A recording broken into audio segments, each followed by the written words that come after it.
Good afternoon. To innovate or not to innovate? That is not the question. Because nowadays, we all appreciate the value of innovation. How to innovate is a question I'd like to explore today. How to embed innovation in the DNA of any organization. Now, organizations, of course, differ tremendously from one another, but the things that drive innovation are in fact quite similar. Here's the art of innovation model visualized by a triangle, a square, and a pentagon. The triangle represents the sources of creativity, the elements required for any purposeful creative act. Talent, energy, and method. Talent. I'm not talking here about somebody with an exceptional gift in a specific area. This is not about Newton and Mozart, it's about you and me. Creative talent is the set of skills by which we imagine new things and make them happen. We all have these skills, we can all improve and develop them. Energy. I'm not using the word in the Einsteinian sense. Energy is simply the personal resources we devote to an issue. Determination and time. Energy is very personal. It comes from within. At the same time, energy is very social. It's fueled by other people around us. Method.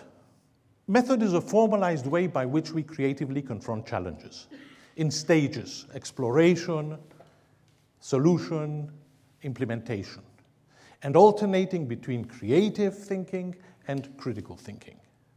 Method is what makes creativity efficient.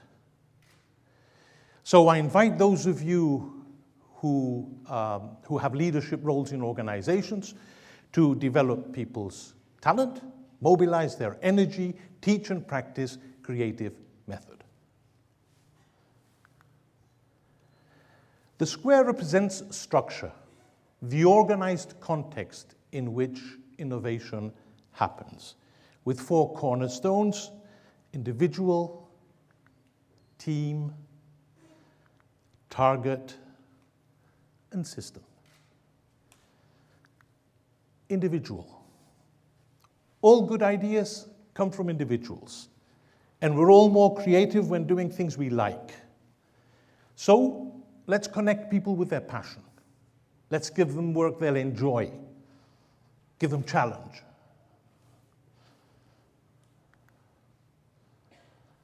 Team. Innovation in organizations is never a solo act. It always involves teams. But there are teams, and then there are teams. Good teams, bad teams, innovative teams.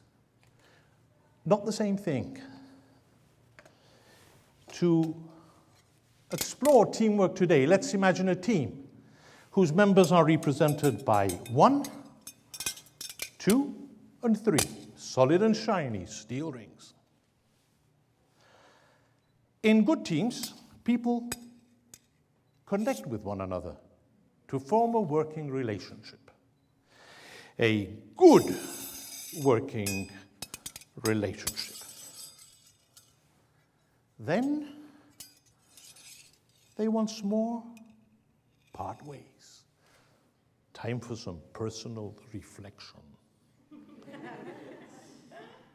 In bad teams, egos clash, and there's confrontation until they use their imagination to make a breakthrough and reconnect. And after a good fight and a breakthrough, there's real bonding. You'll need to reach deep into their souls to pull them apart. Thank you. In innovative teams, people connect in new ways, inventing new things and new ways of seeing old things. They even reinvent themselves. And having achieved their team goals once more, they part ways. 1, 2, 3 individuals, and great team players too. Thank you.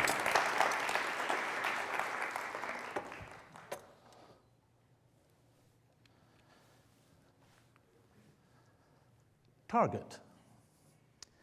Be prepared to answer the question, what is your innovation all about? Because there are different types of innovation. Innovation can be very radical or breakthrough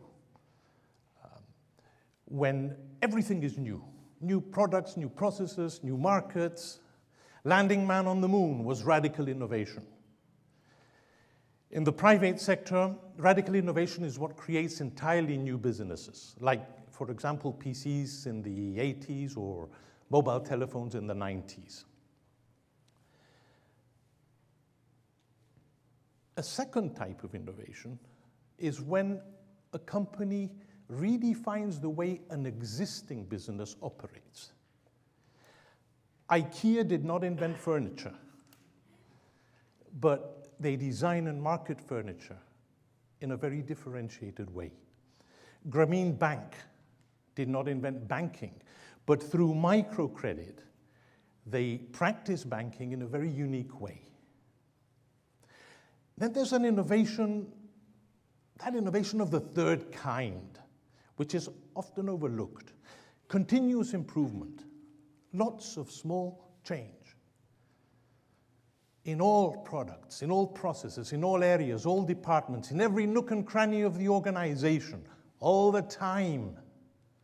Think Toyota, think Honda.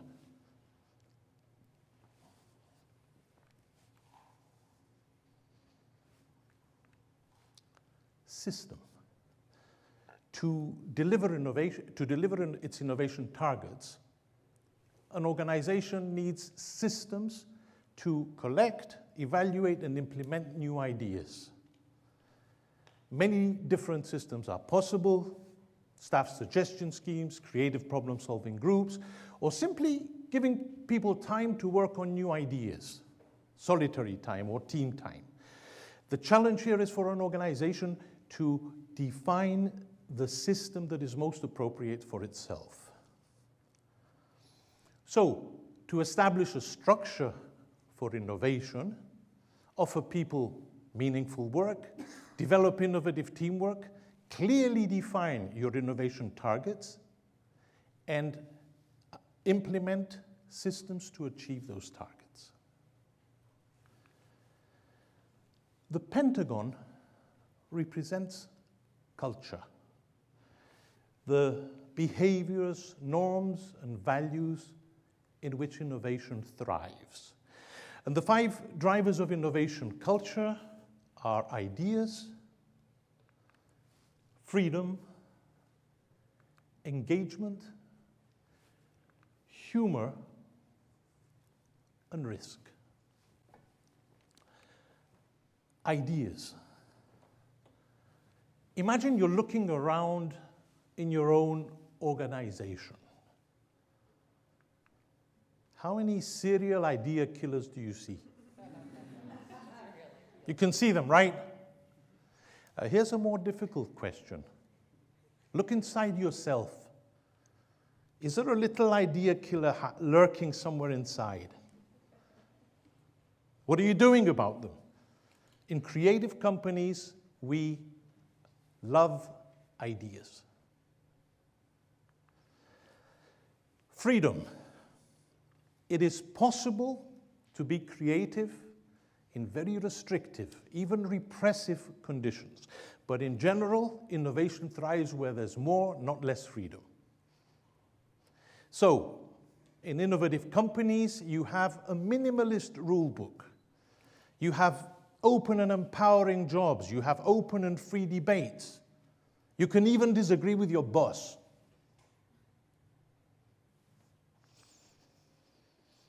Engagement is the unwritten contract between an organization and its people to help each other grow. It takes both sides to develop that trust and that energy in which innovation flourishes and which will stand the test of time. Humor.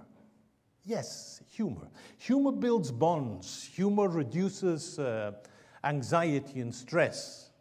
Like, for example, you know it's going to be a bad day when your partner wakes you up and says, "Good morning, Chris," but your name is Pat.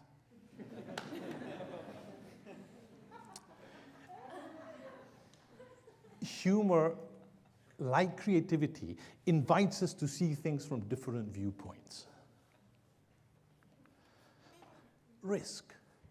I like to leave the bad news last. Innovation is really impossible without risk. And taking risks means making mistakes and coming to terms with failure. I'd like to share a personal story with you. In my first job at 26 years old, I was a product manager in an agricultural chemicals company in France. And I was given a new product to launch. I prepared a launch plan that departed quite radically from the norms of the times, appealing directly to farmers rather than distributors, a provocative publicity campaign, and other such novelties. The campaign flopped badly. We barely made 50% of our budget. And at the end of the season, I gathered a rather demoralized product team to explain our disaster to the CEO. A few minutes into my presentation, the CEO said, "Dimis, we screwed up. Probably because we tried to do too many new things at the same time. Now, let's all go out, I'll buy you lunch." And he took us out to one of the best restaurants in Paris to celebrate our failure. Did I realize how lucky I was? In another company, this would have been career limiting. People would have pointed angry fingers of blame and spread poison. Why did they let this inexperienced guy launch an important new product? Instead, I was asked to launch yet another product the year after, and that one became the blockbuster of the 80s. So, to shape a culture for innovation, promote ideas and freedom, nurture engagement and humor, and take reasonable risks. To summarize, innovation happens when the sources of creativity are mobilized in an organized structure and within an appropriate culture. It's lots of things working together. Talent, energy, method, individual, team, target, system. Ideas, freedom, engagement, humor, risk. It is the skillful synthesis of all of these 12 innovation drivers that makes the ultimate masterpiece, the perpetually innovative organization. That's the art of innovation. That's the theory. In our lives, there's theory and there's practice.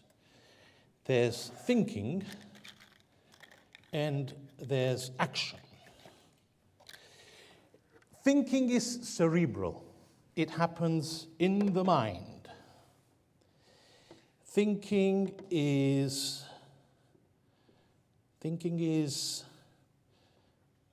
can be analytical thinking, where we break up a problem into its constituent parts. Or it can be synthesis, where we take things from different contexts and bring them together. Action is different. Action is all about doing things. No more words. No more talking. No more blah, blah. And right between theory and action, there's a very exciting moment of truth. Will it work? Won't it work? The idea here is for me to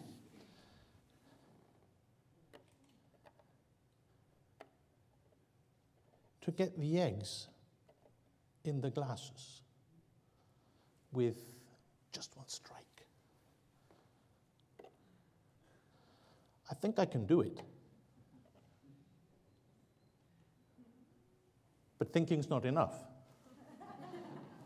No action, no results.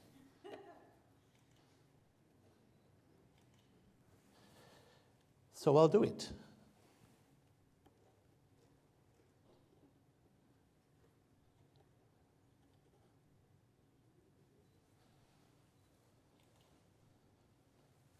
But what's a payoff if I succeed? Will there be applause and cheers and roars? Come on, show me. Yes, wow. Wow, how can I not do it after this?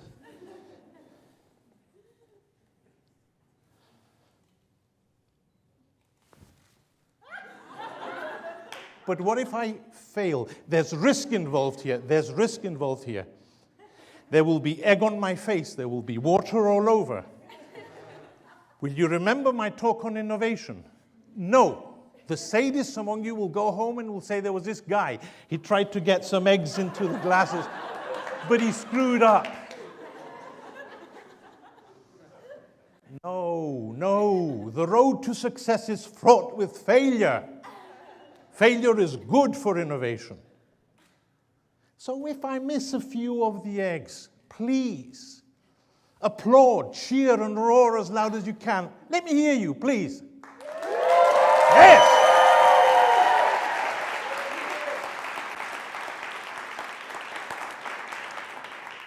To paraphrase Robert Sutton, innovative organizations must reward success, celebrate failure, punish inaction.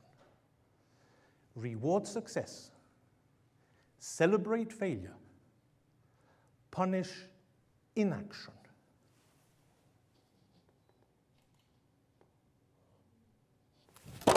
Yes! Thank you.